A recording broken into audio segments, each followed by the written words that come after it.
Now, it always sucks when we have that goal that we're trying to achieve, but for some reason or another we fall off of it and end back up at square one. But it doesn't have to be that way. The thing between you and what you're trying to accomplish could simply be because you're not taking one of these 5 steps. So let's jump into it. Now, the first is to make sure you actually have a concrete goal in the first place. I think a lot of the time what we have in our minds is an idea of what we want to do, but we don't take the time to think of what those steps to get there might actually be. I've made entire videos all about this, but I can give you a few key pointers to keep in mind. One thing that's really important for your goals is to have a concrete deadline of when it's expected to end by. That's going to give you a time period to work towards, and that's going to give you more motivation throughout.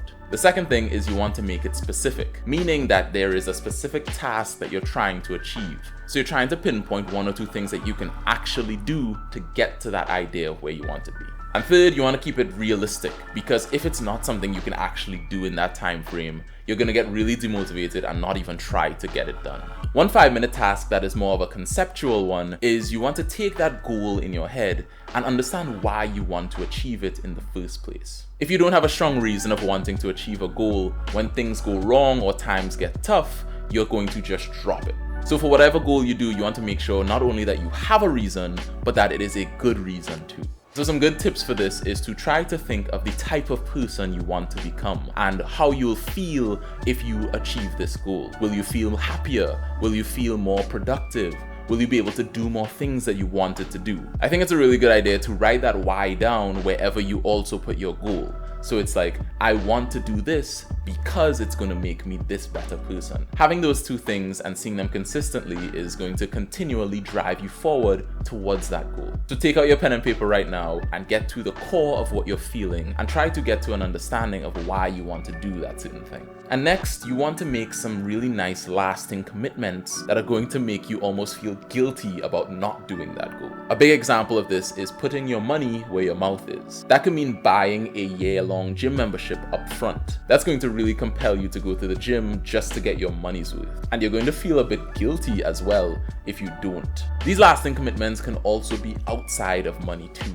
I'm a big fan of changing your environment to match what you're trying to get out of it. So if you're trying to do something that requires focus or getting stuff done, maybe you need to set up a space in your house or your room that allows you to get that stuff done. And that is a lasting commitment that you'll make right now that gives you a space going forward into the future where you can get your work done. Next, you want to remove barriers that are stopping you from achieving your goals. This could be something as simple as it being inconvenient to put on your gym clothes and go to the gym, to maybe something bigger like not wanting to go to the gym because you're really uncomfortable with having people see you while you work out. So whatever it is for you, you want to hone in on what that barrier is and try to break it down and find a solution to it. Recently for me, something that was on the lighter end of the spectrum was I always had my gym clothes and shoes out of the way, and that made it a little bit inconvenient to get into working out, because it meant that not only did I need to go out and exercise, but I also needed to go and look for my clothes and then get my sneakers out of my closet